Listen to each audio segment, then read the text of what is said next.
ॐ अज्ञानतिमिरान्धस्य ज्ञानाञ्जनशलाकया चक्षुरुन्मिलितं येन तस्मै श्रीगुरुवे नमः। गुरुर्ब्रह्मा गुरुर्विष्णु गुरुर्देवो महेश्वर गुरुर्साक्षात् परब्रह्मा तस्मै श्रीगुरुवे नमः। अखण्डमण्डलाकारं व्याप्तं येन चराचर तत्पदं दर्शितं येन तस्मै श्रीगुरुवे नमः। ब्रह्मानन्दं परमसुखदं केवलं ज्ञानमूर्ति द्वन्द्वातीतं गगनसदृशं तत्त्वमस्यादिलक्ष्यम्।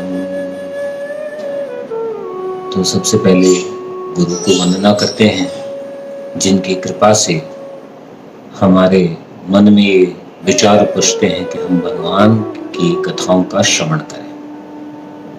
और फिर हम श्री कृष्ण भगवान को प्रणाम करते हैं कि जिनकी कृपा से ये सब संभव हो पा रहा है। तो पिछले 5 दिनों या 5 भागों के अंदर जो हम रामायण की कथा का रसामृत ले रहे हैं, इसमें से बहुत सी चीजें ऐसी आई जो कि अवतारों से संबंधित थी। तो एक बार हम ये जान लेते हैं कि भगवान के अवतारों के बारे में। जब जब भगवान अवतरित हुए तो निश्चय है कि असुर जाति का नाश करने के लिए पैदा हुए थे। तो सबसे पहले देखिए किस क्रमानुसार भगवान के अवतार होते हैं। एक समय था जब चारों तरफ जल ही जल था, पृथ्वी थी नहीं। तो उस टाइम पर ब्रह्मा जी के जो पुत्र हैं वैवत्स मनु, तो प्रलय जब आने वाली थी तो भगवान ने उनको आकर बोला कि आप एक बड़ी नाव का इंतजाम करो और उसके अंदर जितनी भी स्पीसीज हैं उनके सब एक एक जोड़े रख लो। जो ये कथा आपने बाइबल में भी सुनी होगी, नोआह आर्क करके आती है। तो भगवान ने उस प्रलय काल में जब प्रलय आई तब भगवान ने मछली के रूप में अवतार लिया, क्योंकि जल ही जल था सारी तरफ। तो उसको हम मत्स्यावतार बोलते हैं। तो जो उनकी नाक पे सींग निकला हुआ था उस पे नाव को बांधा गया और इन सबको प्रलय के बाद भी सुरक्षित रखा गया। तो पहला अवतार हुआ मत्स्य अवतार। उसके बाद पानी था और धरती आई। ठीक है, तो ऐसा प्राणी जो दोनों जगह चल सके। तब भगवान ने कच्छप रूप में अवतार लिया, जो हमने आपको भी सागर मंथन की कथा में बताया था। उसके बाद जमीन की बहुतायात हो गई और जमीन निकल आई थी। तो उस टाइम पे राक्षस जो थे इसको पाताल में ले गए थे। तब भगवान ने वराह अवतार लिया और अपने सींग जो दांत होते हैं उसके ऊपर पाताल से धरती को ऊपर लाकर उसकी जगह पर स्थापित किया। अब यहां से क्रमशः जो आप ये देखें कि डेवलपमेंट हो रहा है। फिर भगवान ने अवतार लिया नरसिंह अवतार का, जिसमें उन्होंने हिरण्यकश्यप को मारा। उसके बाद आया वामन अवतार। तो जो नरसिंह अवतार था ये आधा पुरुष और आधा शेर। उसके बाद क्रमशः जितने भी अवतार हुए वो जो उन्होंने मनुष्य रूप में आके यहाँ पे लीला करी। तो फिर आया वामन अवतार, जो राजा बलि से उन्होंने 3 पग भूमि मांगी। फिर उसके बाद आया परशुराम अवतार, जो ब्राह्मण थे लेकिन क्षत्रिय रूप में आए। वो क्षत्रिय रूप के काम किए उन्होंने और 21 बार धरती को शत्रुओं से विहीन करने का संकल्प लिया था। उसके पश्चात 8वां अवतार जो हुआ था वो हुआ वैष्णव संप्रदाय के हिसाब से माने तो बलराम का, और नॉन वैष्णवाइट के हिसाब से माने तो बुद्ध का। उसके बाद 9वां अवतार भगवान श्री कृष्ण का हुआ और जैसा कि सबको पता है कि आने वाला 10वां अवतार कलिक भगवान का है। अब भक्ति के मार्ग पे चलने के लिए कुछ रिकॉग्नाइज्ड पाथ बताए गए हैं। तो जिनको रिकॉग्निशन मिला है उनके बारे में हम बात करते हैं। सपोज आपके घर कोई आना चाहता है, फॉर एग्जाम्पल सुशील के घर कोई आना चाहता है, तो वो जब फोन करता है कि हम आ रहे हैं, तो हम किधर से कैसे आना है, तो सुशील उनसे पूछता है कि भाई पहले आप ये बताएं किस तरफ से आ रहे हैं। आप अजमेर की तरफ से आ रहे हैं, आप आमेर की तरफ से आ रहे हैं, आप जयपुर बाईपास दिल्ली की तरफ से आ रहे हैं, या फिर आप जो है लेफ्ट साइड में जो इनके पड़ता है मानसरोवर, वहां से आ रहे हैं। तो जिस साइड से आना होता है उस साइड से फिर रास्ता बताते हैं कि आप इस तरह से हमारे घर पहुंचे। तो रास्ते सारे घर पहुंच रहे हैं, लेकिन डिपेंड करता है कि हम कौन से रास्ते पे खड़े होकर रास्ता पूछ रहे हैं। तो ऐसे ही भगवान की भक्ति के लिए कुछ विशिष्ट संप्रदाय हैं जो रिकॉग्नाइज माने जाते हैं। जैसे सबसे पहले ब्रह्म संप्रदाय है, जिसको गौड़ीय संप्रदाय भी बोलते हैं, और चेन जो है वो कृष्ण भगवान से शुरू होकर चली आ रही है। तो इसमें मध्वाचार्य भी हुए जो बहुत प्रसिद्ध हैं, इसमें चैतन्य महाप्रभु भी हुए बंगाल से जो बहुत प्रसिद्ध हैं। तो लाइक दैट। उसके बाद आता है श्री संप्रदाय। तो जैसा कि नाम इंगित करता है कि श्री संप्रदाय जो है वो लक्ष्मी के रूप से आया है। इसी की एक शाखा निकली जिसको रामानंदी बोलते हैं। तो दो हुए, एक उनकी सब डिवीजन हो गई रामानंदी। तीसरा जो है वो है वल्लभ संप्रदाय, और चौथा जो है वो है निम्बार्क संप्रदाय। तो तीनों में यानी कि ब्रह्म संप्रदाय, निम्बार्क संप्रदाय, वल्लभाचार्य, इनमें सबसे शुरुआत जो होती है वो कृष्ण से ज्ञान की होती है, और समय के अनुसार धीरे धीरे चलता हुआ वो नीचे की तरफ आता है, जिस श्रृंखला के अंदर कई गुरु आते हैं। तो ये बात अपनी मानने की है कि हम कौन से रास्ते से जाते हैं, पर रास्ता एक ही जगह ले जाता है, भगवान के पास। तो ये भक्ति के मानने के भिन्न भिन्न संप्रदाय हमारे सामने हैं। अवतारों के बारे में तो बताया आपको कि भाई भगवान ने क्यों अवतरण या अवतार लिया। तो ऐसे ही भगवान विष्णु के दो द्वारपाल हैं, जय विजय।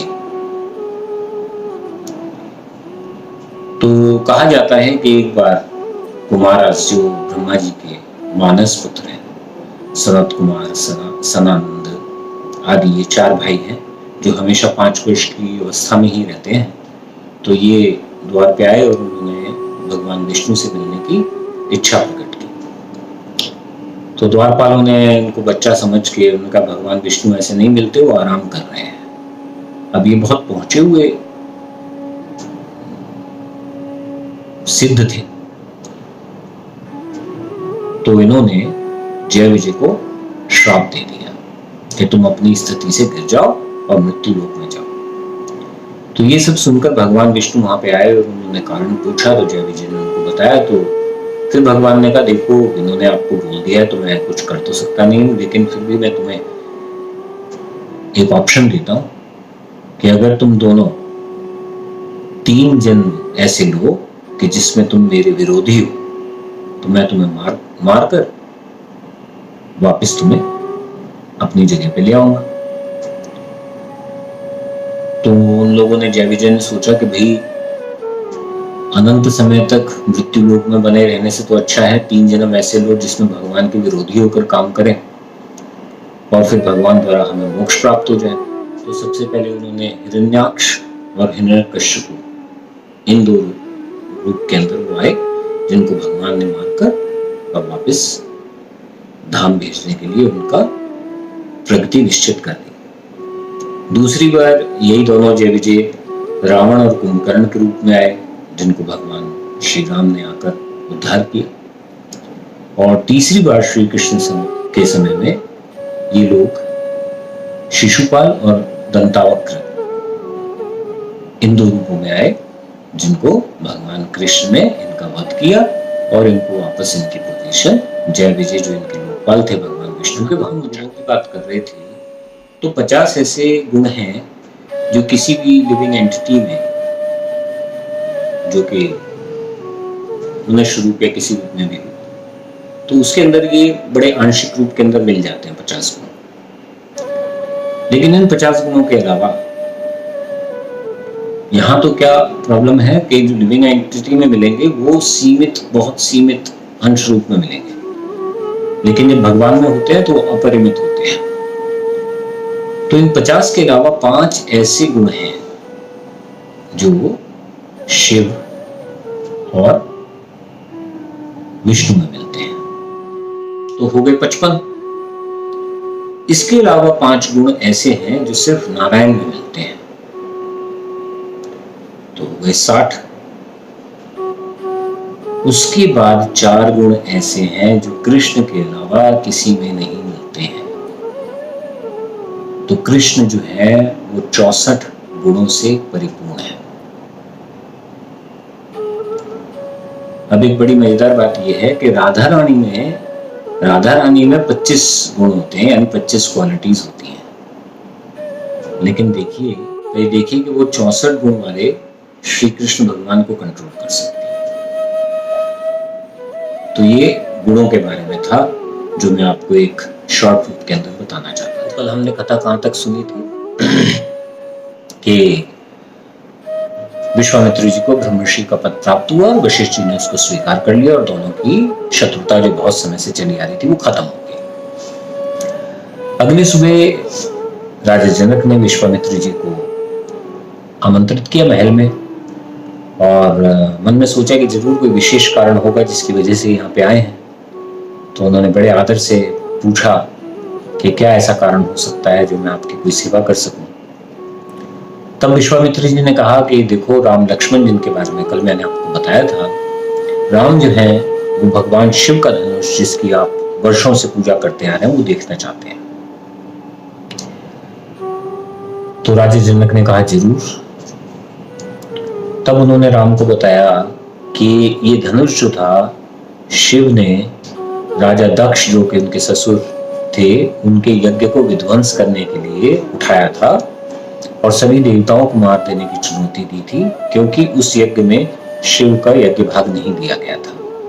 बाद में वो शांत हुए तो उन्होंने धनुष रख दिया, देवताओं को नहीं मारा, और ये धनुष देवताओं को दे दिया। बाद में देवताओं ने ये धनुष जो था वो राजा जनक के पूर्वज देवराज जो थे उनको दिया, और तब से इस वंश के अंदर इसकी पूजा चलती आ रही है। फिर उन्होंने ये भी बताया कि एक दिन मैं यज्ञ क्षेत्र के लिए भूमि समतल कर रहा था, तो हल चला रहा था, तो उसी समय मुझे एक शिशु कन्या प्राप्त हुई। मुझे बहुत ही खुशी हुई, मैंने उसको कन्या रूप में स्वीकार किया, लेकिन वो अद्भुत विलक्षणा कन्या थी, और क्योंकि वो हल चलाते हुए मुझे मिली थी तो मैंने उसका नाम सीता रख दिया, यानी कि हल की लकीर। जब वो बड़ी हुई है तो मैंने उसके विवाह के लिए सबके सामने ये प्रस्ताव रखा कि भाई जो सीता से विवाह करेगा वो महान पराक्रमी ही होना चाहिए। तो मैंने ये प्रस्ताव रखा कि जो शिव की धनुष पे प्रत्यंचा चढ़ा देगा उसके साथ इसका विवाह कर दिया जाएगा। कालांतर में कई राजा राजकुमार यहाँ पर आए, लेकिन निष्फल रहे और अपने आप को अपमानित समझकर लौट गए। बाद में इन्हीं हारे हुए राजाओं ने इकट्ठे होकर सेना तैयार करी और हमारे पे आक्रमण कर दिया, जिसमें जब मेरी सेना थोड़ी कमजोर पड़ रही थी तब देवताओं ने आकर सहायता करी, देवता अपनी सेना के साथ आए। तो इस तरह से बात बताकर उन्होंने इशारा किया, और लगभग 500 व्यक्ति जो है वो एक बड़ी विशालकाय गाड़ी पे उस पिटारे को खींचते हुए लेके आए। विश्वामित्र जी ने राम की तरफ देखा और उनको आज्ञा दी कि आप पिटारा खोलकर धनुष्य देखो। तब राजा जनक ने कहा कि इतने बड़े बड़े वीर जब इसको नहीं उठा पाए तो एक सामान्य पुरुष क्या करेगा। लेकिन राम ने पिटारा खोला, देखा, बाएं हाथ से मध्य भाग में धनुष के हाथ रखा और धनुष को उस पिटारे से बाहर निकाल लिया और क्षणों में ही सीधा कर उस पर प्रत्यंचा चढ़ा दिया। यह देखकर सब आश्चर्यचकित थे। फिर राम ने उतनी ही सरलता से बीच में से धनुष को पकड़कर ऐसे तोड़ दिया जैसे हाथी का बच्चा गन्ना तोड़ता है। और धनुष की टूटती हुई ऐसी ध्वनि हुई है, इतनी आवाज हुई है कि विशिष्ट लोगों को छोड़कर बाकी के लोग जो थे वो अपनी जगह से गिर पड़े। तो सब जगह मंगल ध्वनि बजने लगी। भगवान श्री राम ने शिव का धनुष तोड़ दिया था। तब महाराज जनक ने विश्वामित्र जी से कहा कि आप शीघ्र ही राजा दशरथ को संदेश भेजें और विवाह के लिए आमंत्रित करें। जब 3 दिन बाद संदेशवाहक राजा दशरथ के पास पहुंचा और ये कथा सुनकर वो बहुत प्रसन्न हुए, उन्होंने गुरु वशिष्ठ और वामदेव जी से परामर्श किया और निश्चय किया कि अगले ही दिन मिथिला के लिए निकला जाए। तो राजा अपना सैन्य बल लेकर, मंत्री लेकर और अपने पुरोहित को आगे रखकर मिथिला की तरफ चल पड़े। 4 दिन की यात्रा के पश्चात जब वो मिथिला पहुंचे तो राजा जनक उनका शहर के बाहर आकर ही भव्य स्वागत करने लगे और उनको आदरपूर्वक महल में ले गए। वहां जाकर जब सभा बैठी तो राजा दशरथ ने कहा कि महाराज जनक, आप वशिष्ठ जी से मेरी वंशावली के बारे में सुनिए। महाराज वशिष्ठ ने बताना शुरू किया कि हे राजा जनक, आप गौरवशाली रघुवंश की वंशावली सुनिए। भगवान ब्रह्मा के पुत्र थे मरीचि और मरीचि के पुत्र थे कश्यप। कश्यप जी के पुत्र हुए विवस्वान, सूर्य भगवान, और विवस्वान के पुत्र हुए मनु। वैवस्वत मनु, इनके पुत्र हुए इक्ष्वाकु, जो कि अयोध्या के प्रथम राजा थे। और इसी पीढ़ी में चलते हुए आगे राजा हुए भरत, और भरत के एक पुत्र थे असित, जो कि अपने शत्रुओं से हार गए। तो इस दुख के कारण वो अपनी दोनों पत्नियों को लेकर पर्वतों में चले गए और वहां पर असित का निधन हो गया। तब तक उनकी एक पत्नी कालिंदी जो थी वो गर्भवती थी, लेकिन दूसरी रानी ने ईर्ष्यावश कालिंदी के गर्भ को गिराने के लिए उसे विष पिला दिया। अब जब कालिंदी को पीड़ा महसूस होने लगी तो बड़ी व्याकुल हुई। उसी समय ऋषि च्यवन जो है वो वहां पहुंचे थे और कालिंदी ने रो रो कर उनसे अपने दुख का वर्णन किया और अपना गर्भ को सुरक्षित करने का वरदान मांगा। तब ऋषि च्यवन ने कहा कि नहीं, तुम्हारा पुत्र तो होगा, चिंता की कोई बात नहीं, लेकिन क्योंकि वो ऐसी असामान्य स्थिति में पैदा हुआ था और विष के साथ पैदा हुआ था तो उसका नाम रखा गया राजा सगर। सगर की कथा मैंने आपको सुनाई थी कि कैसे गंगा जी स्वर्ग से धरती पर आई, और आपको याद ही होगा कि इन्हीं के वंश में आगे चलकर भागीरथी भी हुए थे। तो भागीरथी के प्रपौत्र जो हैं वो ऋषि वशिष्ठ की वजह से, क्या श्राप की वजह से राक्षस बन गए थे, और राक्षस बन जाने की वजह से उनका नाम पड़ा कलमाशापात। इसी वंश में आगे जाकर महान राजा हुए जिनके नाम इस प्रकार है: नहुष, ययाति, नभाग और दशरथ के पिता अज। तो ये सब वंशावली सुनने के बाद राजा जनक ने भी आग्रह किया कि वो उनकी वंशावली के बारे में सुने। तो राजा जनक के जो पुरोहित थे उन्होंने राजा जनक की वंशावली का विवरण वहां पर दिया। तो विवाह के लिए योग्य मुहूर्त निकाला जाने लगा। इसी बीच में महाराजा दशरथ ने एक और प्रपोजल दिया कि राजा जनक के जो छोटे भाई कुशध्वज, उनकी 2 पुत्रियों के साथ क्यों ना भरत और शत्रुघ्न का भी विवाह कर दिया जाए। चारों भाइयों का विवाह निश्चित हो गया, लेकिन उससे पहले एक छोटा सा विधि विधान करना था। तो उसके लिए 3 दिन का समय लगता और 3 दिन के पश्चात विजय नामक मुहूर्त के अंदर चारों भाइयों का विवाह निश्चित हो गया। वो शुभ योग भी आ गया जिस दिन इनका विवाह था। राजा जनक कन्यादान के लिए वेदी पे पहुंचे और वहां जाकर उन्होंने भावुक होकर श्री राम से कहा कि मेरी पुत्री सीता बहुत ही कुलीन है, ये सदा आपकी छाया की तरह आपके विश्वास पात्र रहेगी, आपका अनुसरण करेगी, आप इसका ध्यान रखिएगा।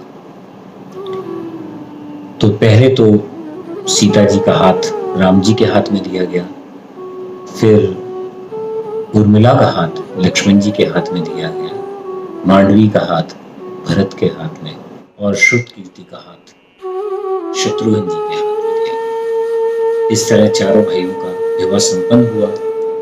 गंधर्व देवता आकाश से गायन कर रहे थे, पुष्प वर्षा कर रहे थे। एक ऐसा माहौल था कि जो शायद शब्दों के अंदर भी कोई ना लिख पाए। तो एक चीज बहुत इंपॉर्टेंट है कि पति पत्नी का संग जो होता है वो इतना महत्वपूर्ण है कि कई बार शायद हम उसको समझ नहीं पाते। राम और सीता को अलग अलग रूप में देखना संभव नहीं है।